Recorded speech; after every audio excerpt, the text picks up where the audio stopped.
Saudara-saudari yang terkasih, jumpa lagi dalam Pelita Hati hari ini, Kamis tanggal 24 Desember 2020, malam Vigili Natal. Bersama saya Romo Thomas Suratno SC dari Paroki Cilandak, Jakarta Selatan, mendengar dan merenungkan sabda Tuhan, yakni firman Tuhan yang tersurat dalam Injil Lukas, bab atau pasal 2 ayat 1 sampai dengan 14.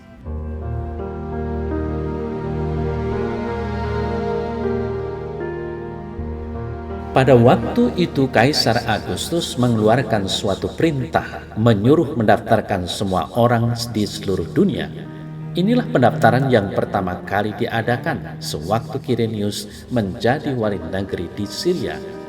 Maka pergilah semua orang mendaftarkan diri, masing-masing di kotanya sendiri.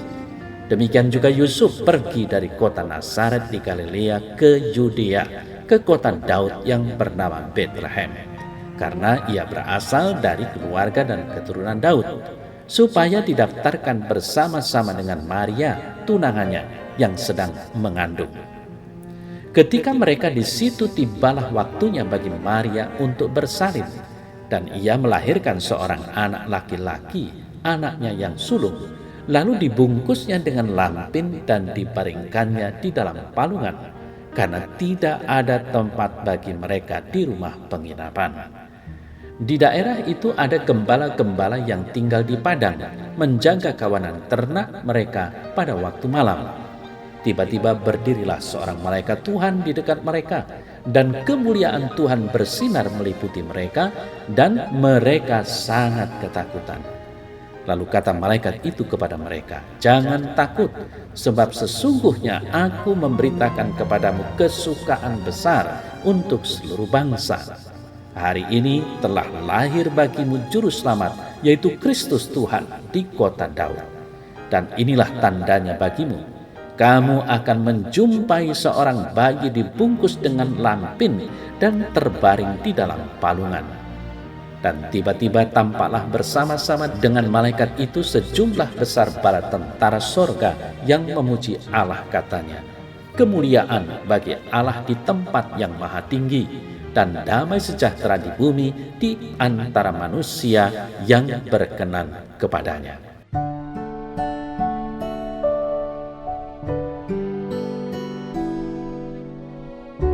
Saudara-saudari yang terkasih, seperti dikisahkan dalam warta Injil malam ini, Yusuf dan Maria pergi ke Betlehem untuk mematuhi maklumat umum Kaisar Agustus yang mewajibkan orang mencatatkan diri di kampung halaman leluhur. Sekalipun tidak ada arsip sejarah yang membuktikan bahwa maklumat seperti itu pernah dikeluarkan Kaisar Agustus, dapat dikatakan bahwa hal seperti itu bukannya tak mungkin. Di sini penginjil Lukas mempergunakannya sebagai konteks kisah kedatangan Yusuf dan Maria ke Betlehem. Ini juga cara penginjil Lukas mengatakan bahwa Tuhan bahkan memakai pihak bukan Yahudi untuk menjelaskan bagaimana Yesus tetap lahir di Yudea, tempat asal kaum Daud, dan bukan di Nazaret.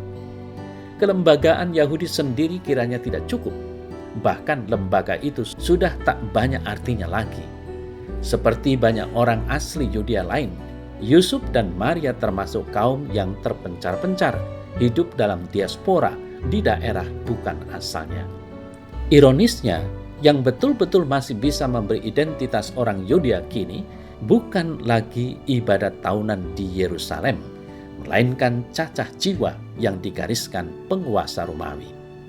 Saudara-saudari yang terkasih, kemudian disebutkan bahwa Yusuf pergi dari Nazaret ke Yudea agar didaftar bersama-sama dengan Maria, tunangannya, yang sedang mengandung. Dengan cara ini, mereka nanti akan resmi tercatat sebagai suami istri di Yudea. Oleh karena itu, Yesus juga secara resmi bakal tercatat sebagai keturunan Daud, baik bagi orang Yahudi maupun bagi administrasi Romawi. Dengan demikian, penginjil Lukas sedikit menyingkap apa yang nanti akan diutarakannya dengan jelas dalam Kisah Para Rasul, yakni kedatangan Juru Selamat bukanlah melulu bagi orang Yahudi, melainkan bagi semua orang di Kekaisaran Romawi, bahkan bagi semua orang di jagat ini. Malahan bisa dikatakan bahwa justru kehadiran orang bukan Yahudilah yang membuat betul-betul datang ke dunia ini. Kita-kita ini sekarang ini juga masih ikut membawanya datang ke dunia. Saudara-saudari yang terkasih, disebutkan bahwa Maria melahirkan anak lelaki, anaknya yang sulung. Penyebutan anak sulung ini terutama dimaksud untuk menggarisbawahi makna yuridis bukan biologis. Anak sulung memiliki hak yang khas yang tak ada pada saudara-saudaranya.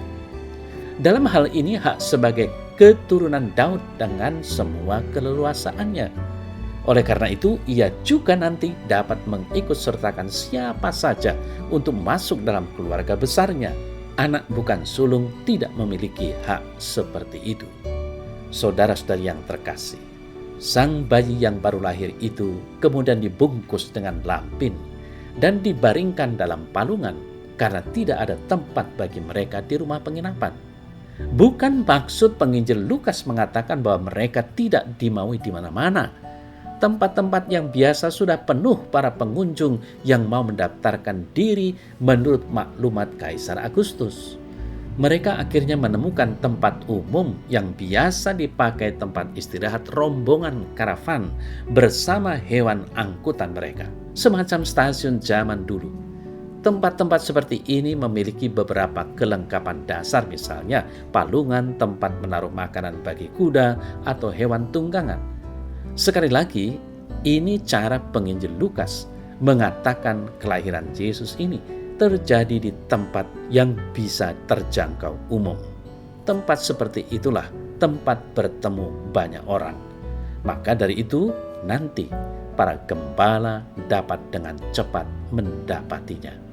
Saudara-saudari yang terkasih, kelahiran Yesus yang diceritakan sebagai kejadian sederhana diungkapkan para malaikat kepada para gembala. Mereka amat beruntung bisa menyaksikan perkara ilahi dan perkara duniawi dalam wujud yang sama. Orang diajak melihat bahwa yang terjadi sebagai kejadian lumrah belaka itu ternyata memiliki wajah ilahi yang maha besar. Bala tentara sorga, para malaikat menyuarakan pujian kepada Allah. Dia yang maha tinggi kini menyatakan diri dalam wujud yang paling biasa bagi semua orang. Apa maksudnya? Kiranya penginjil Lukas mau mengatakan bahwa orang-orang yang paling sederhana pun dapat merasakan kehadiran yang ilahi dalam peristiwa yang biasa tadi. Dan bahkan mereka bergegas mencari dan menemukan kenyataan duniawi dari kenyataan ilahi yang mereka alami tadi. Saudara-saudari yang terkasih, pengalaman rohani yang paling dalam juga dapat dialami orang sederhana. Oleh karena itu, orang dapat melihat kehadiran Tuhan dalam peristiwa biasa. Sebuah catatan, arah yang terjadi ialah dari atas, dari dunia ilahi ke dunia manusia, bukan sebaliknya. Kita tidak diajak mencari-cari dimensi ilahi dalam tiap perkara duniawi.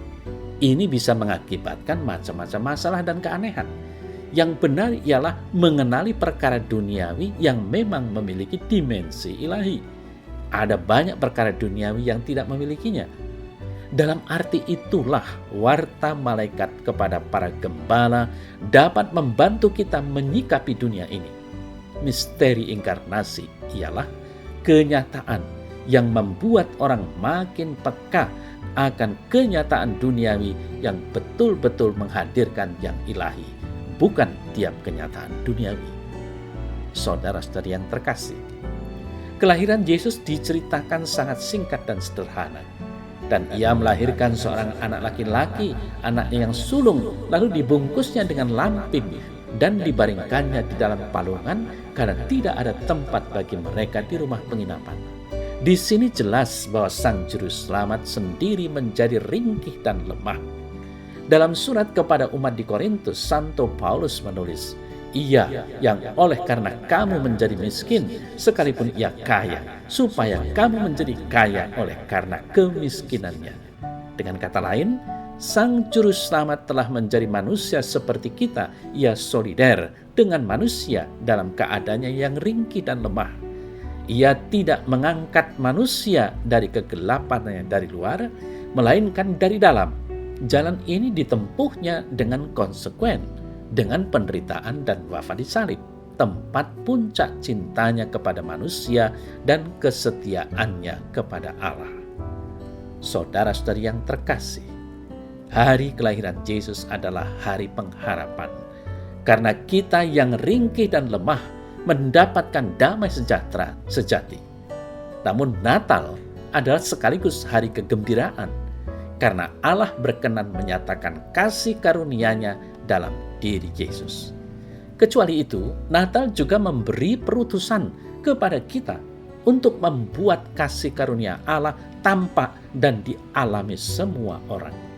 Dengan demikian, semakin banyak pula orang yang hidup dalam pengharapan dan sukacita, sehingga akan menikmati damai sejati yang datang dari Allah yang Maha Tinggi dalam diri Yesus Kristus, Putranya yang menjelma menjadi manusia.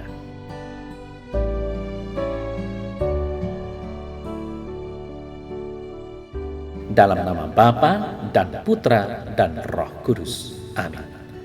Ya Tuhan Allah, aku bersyukur dan berterima kasih padamu atas kelahiran Yesus Kristus Sang Immanuel melalui Santa Perawan Maria. Semoga kehadirannya di dunia menjadi terang yang senantiasa menerangi jalan hidupku, sehingga aku akhirnya dapat kembali kepadamu, menikmati kebahagiaan kekal bersamamu. Amin. Dalam nama Bapa dan Putra dan Roh Kudus. Amin.